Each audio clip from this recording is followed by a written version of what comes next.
Здравствуйте, друзья! В эфире Геоэнергетика Инфо. Блэкаут в Киеве. Население готовит к черной зиме. Украинская власть сама признает, удержать энергетическую инфраструктуру не удастся, а жителям стоит бежать из города, готовясь к полному коллапсу этой зимой. Борис Леонидович, неужели энергосистема незалежной дала трещину и к чему все-таки готовится? Вам слово. В этот раз мы знакомимся со столицей того, что называют Украиной, по каким-то причинам. Я на всякий случай сообщаю, что это мегаполис, он достаточно надежно был обеспечен энергетикой, и просто перечислю то, что там есть, а все желающие могут сличить с тем, куда и что прибыло. По теплоэлектроцентралам их три, просто номерные, номер 5, 6 и 3. Самая мощная, 1200 мегаватт, это номер 6, ТЭЦ номер 6 киевская. Помимо того, что это 1200 мегаватт электрической мощности, это еще 2500 гигакалорий в час. У нас отопительный сезон достаточно близко и красиво. Соответственно, думать надо не только об электричестве, но и о том, что централизованное теплоснабжение, вот 3 ТЭС, есть еще ряд маленьких котельных, но они город не удержат. Вторая по мощности это ТЭС номер 5, 540 мегаватт, и номер 3, 330 мегаватт. Во всех случаях в качестве резервного топлива можно использовать мазут. Если у них мазут завезен ли мазут, не наблюдаем ли мы вот на таких картинках мазут, это, пожалуйста, не ко мне. Страхует снабжение электроэнергии каскад киевских гидроэлектростанций. Там далеко не одна. Головная станция так называется, киевская, 440 мегаватт. Там же рядышком в Киевской области Каневская ГЭС, 300 мегаватт. Киевская гидроаккумулирующая электростанция, 325 мегаватт. И в общей сложности 11 штук насчитал малых ГЭС, 65 мегаватт. То есть погоду не делают, но на моменты пикового спроса достаточно надежно страхуют. Все перечислил, кто знаком с тем, что такое город Киев, могут посмотреть на фотографии и сказать что-нибудь намного более точно, чем я. Разумеется, в Киев приходит электроэнергия и от внешних электростанций, так скажем, через подстанции. Главное, которое обеспечивает электрическую связь по линиям электропередач с Хмельницкой атомной электростанции Киевская. 750 киловольт приходят, преобразуют в 330, доставляют до города, снижают еще раз. Она главная. Есть Чернобыльская, но у меня большое подозрение, что вот как раз она будет никем не тронута. Она обеспечивает энергоснабжение Чернобыля, то есть вот всех централизованных хранилищ ядерного топлива, облученного ядерного топлива, соответственно, объект укрытия и так далее, и так далее. Вряд ли будут нанесены удары по энергообеспечению вот такого объекта. Ну и внутри города Киева еще целый ряд подстанций класса 330, 110, 35, то есть это уже до городского напряжения, с оригинальными названиями: Северная, Южная, Садовая и Печорская. Вот в том случае, если будут выведены из строя автотрансформаторы, а судя по черному дыму, на это очень похоже, это трансформаторное масло вот так горит, то перебои будут. Перебои будут, мы их наблюдаем, во всяком случае, сообщение о том, что метро работает с перебоями, мы уже услышали, но если говорить о, так скажем, критической инфраструктуре мегаполиса, без метро можно точно переезжать. Вот то, что могут возникнуть проблемы с водоснабжением и с водоотведением, это корректно, то мало ли у кого-то обеденное время, это самая большая беда для любого мегаполиса. Население Киева, там, по-моему, порядка 2,5 миллионов человек. Мы не знаем, сколько там уже осталось. Да. Вот, порядка. И представить себе, что водоотведение не работает, будет сложно. Но все такие критические объекты инфраструктуры снабжены аварийными дизельными электростанциями. Завезено ли топливо, сколько они продержатся. При всех моих неоднозначных чувствах относительно населения Киева, гуманитарная катастрофа мне точно не нравится. Но это может произойти, потому что справиться, не справиться, готова городская инфраструктура к таким событиям, которые мы сейчас наблюдаем, сказать сложно. Самое критическое, на мой взгляд, для любого мегаполиса – это система водоснабжения и водоотведения. Тем более отопительный сезон. Город без воды, город без горячей воды, с неработающей канализацией, это, конечно, действительно может быть страшно. Но поскольку они догадались разместить там объекты военно-промышленного комплекса, что ж тут можно сделать? Но правильно ли я понимаю о том, что для того, чтобы не случилась гуманитарная катастрофа, да, то есть у киевских властей есть возможность снять подачу напряжения на военные объекты и направить на гражданские? Разумеется, как в каждом городе потребитель группы номер один – это как раз критическая инфраструктура. Туда входит не только система водоотведения, но и то, что касается снабжения города. Крупные склады продовольствия и так далее, и так далее. Что касается медицинских пунктов, больниц, поликлиник и прочего, автономное энергообеспечение должно быть штатно, то есть дизельная электростанция. Мы в России знаем, что это точно есть, потому что даже если когда-то у нас из-за погоды или еще за счет аварии случается, проблем не возникает, но включается практически на автомате. Что касается населения, ну, как бы это помягче сказать, за что выходили на Майдан, то, собственно говоря, наблюдаем.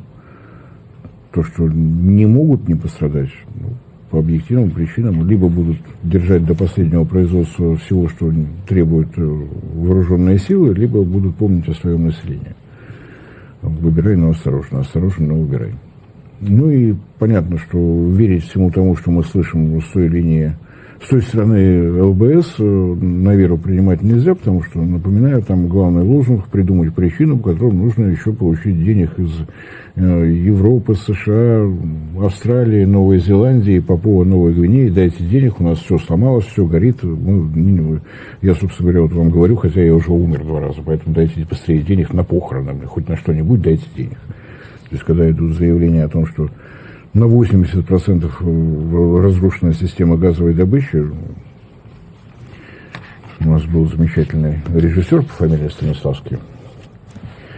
Понятно, что какой-то урон есть, понятно, что его кратно преувеличивают с совершенно очевидной целью – получить как можно большую финансовую помощь. То, что Европа не очень хорошо контролирует, да и всегда ли все доходит до адресата, тоже неизвестно. Как там? Кому война, кому мать одна. Да, ребята зарабатывают деньги, как умеют они сделать, к сожалению, очень нехорошо. Вот электрическую часть закончил. Что произошло, судя по географии, как раз похоже на ТЭЦ номер 6 под ударами и находится. Самая крупная, самая мощная. Но не забываем, что там в качестве резервного топлива должен быть мазут. Могут быть перебои с газоснабжением. Другое дело, если система вывода мощности разрушена, тогда будет сложно. С какой скоростью смогут провести ремонт, если чем ремонтировать. Такая дефицитная вещь, как автотрансформатор 750 на 330, то есть трансформатор, который 750 киловольт принял, 330 должен выдать. Вот, их на складах не держат. Их всегда изготавливали под заказ. Хотя, может быть, в той обстановке, какая сейчас сложилась, что-то и есть. Важные новости от Росатома. В Узбекистане стартовал ключевой этап постройки АЭС малой мощности, создание котлована под реакторное здание. Ну и далее идет сообщение, проектную документацию по АЭС малой мощности в Узбекистане разработают и направят заказчику до конца этого года. Ну, то есть там уже все, насколько я понимаю, идет в движении, и на этой же неделе был видеомост с участием заместителя руководителя, сейчас даже скажу правильно, чтобы не должность заместителя гендиректора по маркетингу Росатома «Международная сеть» Егора Квитковского, где он как раз и перечислял, скажем так, те проекты Росатома, которые могут быть интересны и реализованы в странах Центральной Азии. Вот, на твой взгляд, вот эта новость из Узбекистана, насколько она как бы дальше потянет за собой все сотрудничество Росатома с нашими странами ЦА? Ну, потянет, куда он денется. Вообще на этой неделе вот вокруг площадки Жизакской области событий было много. Был пресс-тур, который организовал Узатом для журналистов. Насколько я понял, спутник Узбекистан не успел попасть в команду. Ну, там пока не сказать, что интересно, но земляные работы и земляные работы. То есть действительно пошел котлован под фундамент, действительно базовая часть работы. Ну, площадка в Узбекистане проверяется с момента подписания соглашения, то есть Казахстан уже догнать не сможет, это точно. Несколько лет все проверялось, образцы грунта возились, исследовались и так далее, и так далее. И Узбекистан совершенно, ну, как на атомной неделе было заявлено, что весной в обязательном порядке должна начаться церемония заливки первого бетона. Так что Узбекистан идет последовательно. Жизакская область не горная, несмотря на зиму. Думаю, что все, что касается земляных работ, конечно, справится. Для Узбекистана это действительно большой шаг вперед. На момент разворачивания строительства малых блоков 3000 работников. Соответственно, одновременно будет строиться и будущий городок атомщиков. Если в полном составе все это будет, то количество сотрудников будет около 5000 человек, ну, плюс семьи. То есть, ну, там уже есть чем заниматься. Уже Жизакскую область можно поздравить с тем, что пусть небольшой, но абсолютно новый современный город появится. Если смотреть, как Росатом обустраивает свои закрытые города, это будет хороший город. Кто не верит, может съездить в Островец, посмотреть, как выглядит. Посмотреть на старые фотографии города Островец и на новые, оценить разницу. Проект интересен для всей атомной индустрии, не только для Росатома. На одной площадке строить 2 малых блока и 2 больших блока одновременно. Такого еще не было. Очень интересно будет понаблюдать, тем более, что малые блоки на базе реактора Ритм-200Н, они маневровые. И ну, это действительно вот впервые в истории мировой атомной энергетики малые блоки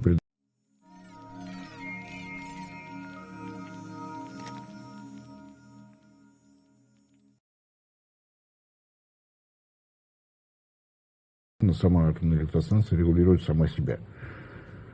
Что касается производства оборудования, процесс уже пошел, на Ижоре пошли отливки, соответственно, все должно идти в сроки в соответствии с тем соглашением, которое было подписано в этом году на Питерском международном экономическом форуме. Питер вообще город форумов, форумы те, на которых подписывают обязывающие документы, что особенно приятно. Не теоретизируют, без теории тоже не обходится, но есть совершенно практические вещи. Так что наблюдаем, будем надеяться, что все будет идти аккуратно, в соответствии со сроками. Как это выглядит, насколько это хлопнуто, ну, вот, только что в России побывала целая делегация из Венгрии. Это и заказчики строительства атомной электростанции ПАКШ-2, и представители государственного регулятора.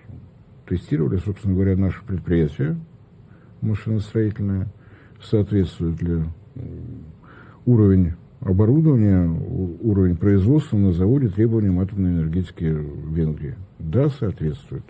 Очередной сертификат на соответствие получен. Борис Анидович, большое спасибо за комментарий, друзья. Подписывайтесь на телеграм-канал Геоэнергетика Инфо, ссылка будет в описании и закрепленном комментарии. Там же будут реквизиты для желающих финансово поддержать наш проект, чтобы мы и дальше также бодро вещали на всех площадках без монетизации, исключительно благодаря вашей финансовой поддержке на Sponsor.ru. Спасибо, до новых встреч!